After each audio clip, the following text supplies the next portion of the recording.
Hello, this is my unboxing of the ROG S17 GX703H. This has an i9 Intel processor with Tiger Lake and 3080 from NVIDIA with maximum power of 140 degrees. Wow, 140 watts. I was originally trying to go for the 4K version. I had lucked out and pre-ordered it in the 30 minutes it was available on one of the websites from July, and every month or so I kept messaging them and asking for an update of when they estimate that the delivery would be arriving, and the answer from July until end of October was, well, we don't know when a shipment is going to arrive. I had occasionally been checking the prices and availability of the non-4K version, and it would occasionally show up. It would occasionally show up for like $4,000, which I guess was a resale markup or an import from one of the countries where it's available, because it seems to have fair availability in India and I think Indonesia are a few countries where I've seen a bunch of YouTube videos on it. So the box is much bigger than I expected. Oh, that's why the box is bigger than I expected. It's a box with a box and another box. So I'm assuming this is a power brick, which I was told was, yeah, fairly hefty. It's not too bad.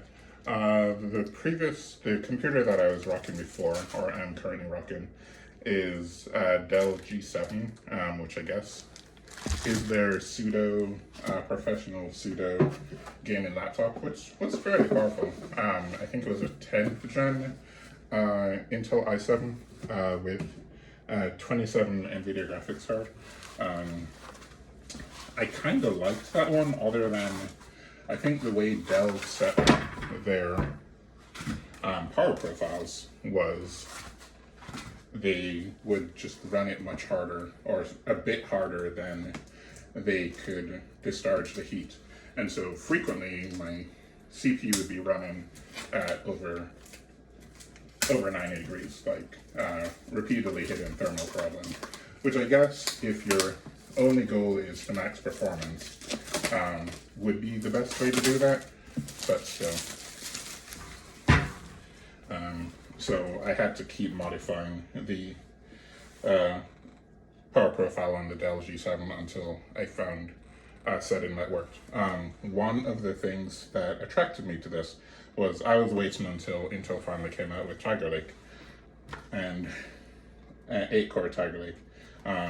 So I knew that should have been coming out this year, but so I checked a bunch of the different intended releases, and this one turned out to be one of my favorite, with the liquid metal and the elevated keyboard. The temperatures on this is ridiculously low. It's like reviews have claimed that it could be up to 20 degrees lower. So let's see if I can get you a close-up on the box. So the box is cool.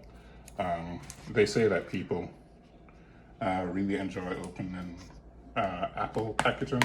This isn't quite as good as Apple packaging, but it is darn close.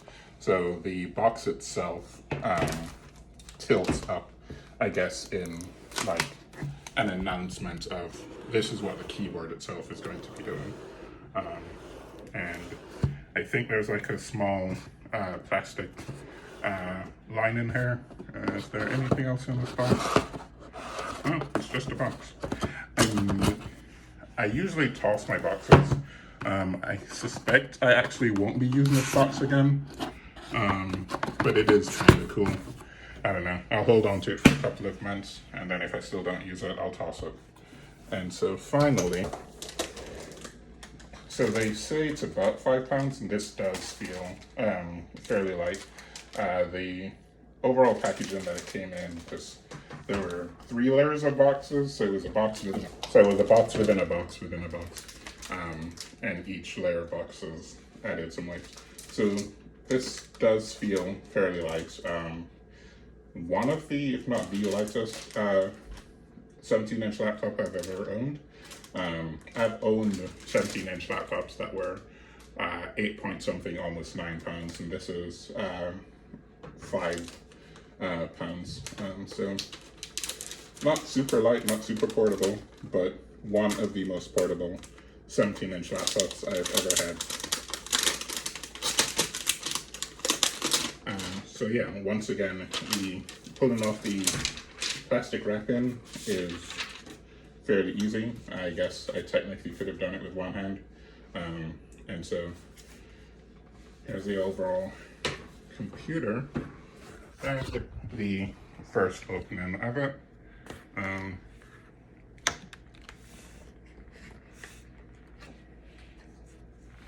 With the slightly tilted keyboard. So.